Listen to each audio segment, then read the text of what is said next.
dito sa amin. Di ba? Ang linis, ang ganda, pasyal na. Pasyal na kayo dito mga idol. Ayan, binuvoice over ito sa gitna, sa tabi ng kalsada. Ayan mga idol. Di ba? Tapos ang lakas pa ng hangin dito. Sarap ng hangin. Sarap sa pakiramdam. Pagkaling ka sa trabaho, after works, pwede ka dumaan dito kung malapit ka lang. Yan. So ayan mga idol, maraming mga tao na dumadaan dito sa sasakyan, dito nagbabike, lahat ng exercise pwede dito mga idol. Ayan.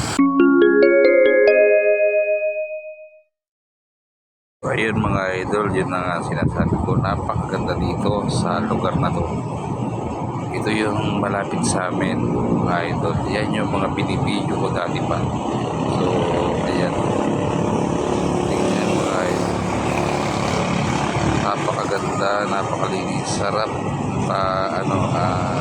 mamasyal kasi peaceful siya kahit maraming tao doon na marami na mamasyal. So ganyan talaga. Pag maganda yung lugar, maraming pupunta. Hindi ko na kinuhaan yung maraming tao mga idol kasi nahihiya na rin naman ako.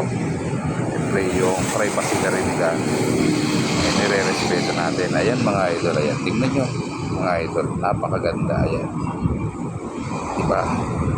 Yan pa lang. Ayan, dilis pa. Tingnan nyo yung tanawin mga idol, puno, mga bulaklak. Ayan, may kasama katabi ng mga condo unit yan mga idol. Ayan mga idol, kaya napakagandang dito. Pag mga alas 5 ng hapon hanggang alas 8 bukas po ito, may ilaw po dyan mga idol. Paganda yung yan, yung paggabi sa maraming tao. Galing lang ako sa trabaho, dumaan lang ako dito mga idol. Kaya ayan mga idol, tingnan nyo naman, napakaganda ng lugar.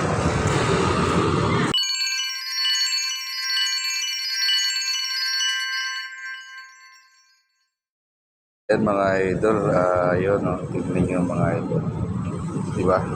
Sinum in ko pa yan mga idol, kaya lang siyempre yung camera natin hindi kaya ipakita lahat. Ayan, may mga sa likod dyan, pinakalikod ng park.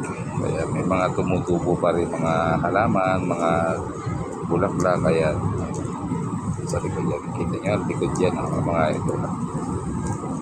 Tingnan nyo mga idol ang ating na video. Yan mga idol, hanggang dito na lamang. Maraming salamat, bye bye.